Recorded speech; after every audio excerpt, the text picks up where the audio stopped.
Boom, shakalaka. This is Ben from BitBoy Crypto. Oh, crap. That's not my intro. Oh, my gosh. That is not my intro. Sorry about that. Can we start that over? Hold on.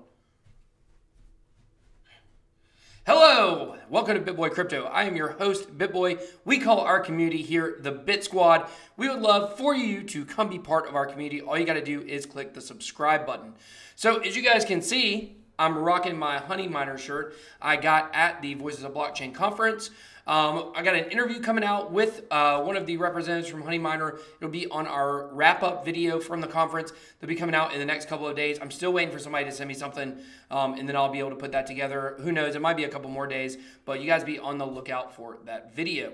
Also, our Telegram chat is now open. We got a few people in there. We would love for you to come join us. So that link will be down below. I'll put it at the very top of the video description and also in the pinned comment. We'd love for you to come be part of our the Bit Squad officially on the Telegram chat. Okay, guys, so let's jump in to the markets. Woo! That was me jumping. I don't know if you got it. But right now, the current market cap is $215 billion. Bitcoin dominance is at 53.6%, has dropped just a little bit. Bitcoin is down just a shade at 6,700. Now, I believe last night when we looked at the markets, it was down a little bit lower than that. So one thing that I've been seeing is a lot of people that I respect in the TA world, they're starting to say that maybe we actually have bottomed and we're getting ready for a breakout. Whatever the next big move that happens is going to determine where we're going to go. If the next big move, I believe, is down, I believe we're going to go down further. If the next big move is up, then I don't know, maybe that could lead to some bullishness and maybe we can actually get the markets turned around.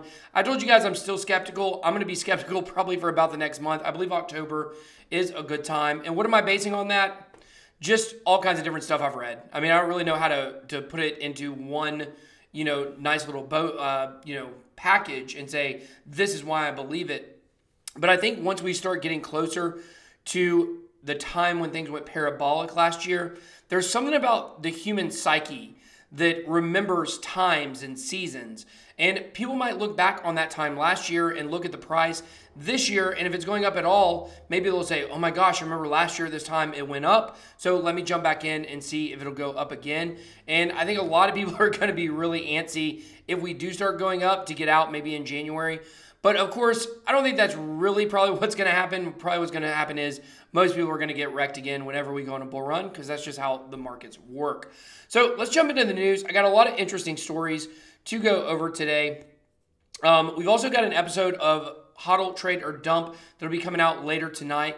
We're going to be doing Nano versus Digibyte versus Litecoin, so make sure you stay tuned for that. Nano's been on a tear lately, so we'll talk about that during that video. But Team McAfee claims $50 to $100 million in crypto stolen by McAfee's accountant. So the number they put on the tweet is actually 62 million. As you can see, it says Gemma and Luke and Bonnie and Clyde.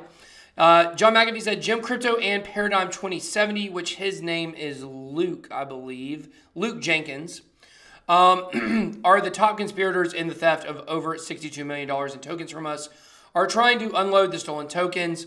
They are using DEX, TOP, and HitBTC. Nearly every other exchange is cooperating as why these two are they also involved. So it's very interesting. I know someone who I'm not gonna say has access to Gem Crypto. She's on Twitter, but has said that basically Gem has came out and said there will be a time for her to tell her side of the story. There's a lot of sketchy stuff involved with Luke Jenkins. I'll let you guys look that stuff up for your own. There's all kinds of articles written about him out there and stuff on Twitter about some stuff that he's done. But you know, at the end of the day, who's the bad guy here? Did John McAfee actually force these people out? Did they just want out of the team? Did they actually steal money from him? Nobody really knows exactly what's going on yet, but I'm confident that in the coming weeks, we will probably get more information about this situation. And I think that most of the people on John McAfee's team, I think you have to be somewhat sketchy to work with him. And I don't mean that in a negative way. I just mean he always pushes the boundaries. So I believe he would be People that also like to push boundaries would be more drawn to be on his team and seem like a good fit. And so kind of a risk versus reward there when you're bringing those kind of people on your team. So I don't know. We'll just have to see where this goes. Okay, so very interesting story coming out. UK banks freeze companies' accounts after owner traded on local Bitcoins. Yet another reason to use Payfair. They don't do KYC there. But it's very interesting because this kind of ties into a story that you'll only hear here on the channel. You will only hear here on the channel. But anyways, so I have a friend on Instagram, goes by Cyberchain Partners, and he has been telling me about this debacle that he's been involved in with Wells Fargo and Coinbase. So basically, he had done over 800 transactions from Wells Fargo to Coinbase. Absolutely no issues at all. So last week, he made a purchase of $2,700 worth of Bitcoin when it was at $6,000. And what happened is he got locked out of his account on Coinbase. It said, hey, you're no longer allowed to trade here. And he was like, what the crap? So he went to his bank. The long and the short of it is Wells Fargo has now shut down all of his accounts there. They say because he had 4 accounts, they said because he traded with Coinbase that is unregulated, that they were going to make him move his accounts to another bank. And so what about the $2,700? Well, that's kind of just a very interesting story. It's kind of all in limbo right now. But what Coinbase did is Coinbase actually sold all of his coins. They sold his $2,700 worth of Bitcoin when it was at 6,000. Well, we know now it's at 6,700. He would have made some money. And he's trying to talk to them about, number one, what the crap? They just sold his coins out of nowhere without telling him or giving him any kind of warning. And then number two, he should be reimbursed for the amount that he would have gained from them selling them without telling him. So it's a very interesting story. But the big takeaway here is the banks are not happy about crypto. And Wells Fargo, I believe, which Wells Fargo is a horrible company anyways. I already hate them. Most people probably do. We know they had a big privacy breach recently. They're talking on commercials about rebranding. You're a freaking bank. You don't care about people. That's the truth. You care about money. So to me, the big takeaway is just be careful where you have your money at. Be careful which banks you're using. You might want to have a backup plan if something happened and your bank shuts you down because you're buying crypto, especially if we go on another bull run and the price starts going up and you start buying more and more and more. You just need to be aware of that. So definitely something to watch out for. I really feel for my friend Cyberchain Partners and what he's having to go through there after 800 successful transactions. They just do this out of nowhere. So I hope this is something we don't start seeing more of. Okay, so YouTube ads are about to get a little less skippable. So YouTube has a channel or some kind of platform where they talk to the people that monetize with them about things they have coming up. So one thing they have coming up that was on one of these videos was unskippable ads. That obviously, when you watch a video that is monetized, you click the skip button, obviously, as fast as you can after about 5 seconds.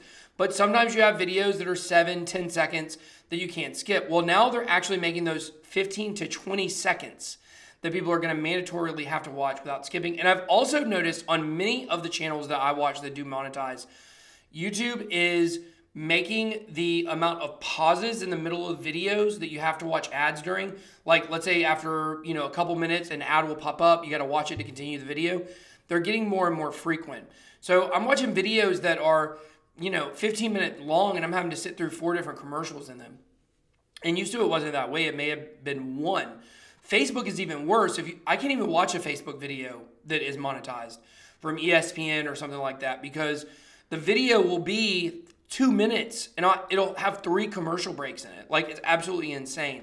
So just another reason why a project like Basic Attention Token is really primed to take over the online advertising market. I believe Basic Attention Token is going to be get a huge benefit from things like this happening. These companies, they squeeze every amount of profit that a company can make away through advertising. The advertising companies are the people that are getting rich, not the people who are using the advertising platforms. And so Brave Browser, as you can see, I use it. You can download it below in our video description. Brave Browser is incredible. I love it. I think it's such a great platform. I think what Basic Attention Token is doing is absolutely amazing. And while this news is bad for consumers of YouTube, it's good for a project like Basic Attention Token. And as you guys know, we do not monetize our channel here through YouTube. We use other means. We have a paid review coming up this week. Next week, we have a paid interview. Of course, I'll tell you guys the one when it comes out. I've got a 1-minute ad, basically a 1-minute sponsored section of a video I'm going to be doing. I'll put it at the end for a different project. So that's how I monetize this channel. I really appreciate all the support from the Bit Squad. You guys knowing that obviously I put, this is my full-time job. So I put all I've got into this. And so I have to be compensated for my time, but yet I don't want you guys to be forced to watch any ads on my channel. So especially now with this news, I'm so glad that I made that decision. Now, it is important to note, if you go back and watch some of our older videos, I don't know how I can unmonetize those. It's basically from when I made that decision a few weeks ago and on that you should never see an ad on any of our videos. And if you do, let me know. So, because I don't really trust YouTube. They may be making money off of me. I don't know. So, last story. I just thought this was a pretty funny quote from Vitalik. We got this guy, Crypto Fan, Bitcoin Cash. He says, if the real Satoshi reveals himself one day and it turns out to be Craig Wright, how foolish will you look? You have no special knowledge in this regard. Stop pretending. And Vitalik's response is incredible. I love it so much. He says, if I see indisputable evidence that Craig Wright is Satoshi, it would change my opinion of Satoshi more than it would change my opinion of Craig Wright. I mean, Vitalik obviously hates this guy. Everybody hates this guy. He's a loudmouth. He's brash. He's a fraud. There's all kinds of things that make Craig Wright not an appealing person. He blocks people on Twitter just for, if they ever make any derogatory comment, not even like attacking him, but anything that is negative, he blocks them immediately. He likes being in an echo chamber. And to me, Satoshi himself does not seem like the type of person who would have wanted to live in an echo chamber. He seemed like someone that would want new ideas to come in. So surely Craig Wright is not Satoshi. But if he were, we got to start taking a look at Satoshi. So I don't think that's the case, but I thought this was a very funny tweet from Vitalik, so I want to share it with you guys. So everybody, thank you so much for watching. Look out for our episode of Trade, Hodl, or Dump coming in a little later tonight. A big shout out to the Bit Squad. Come join the Telegram. The link is below. We love to chat with you and things like that. So thanks for watching. BitBoy out.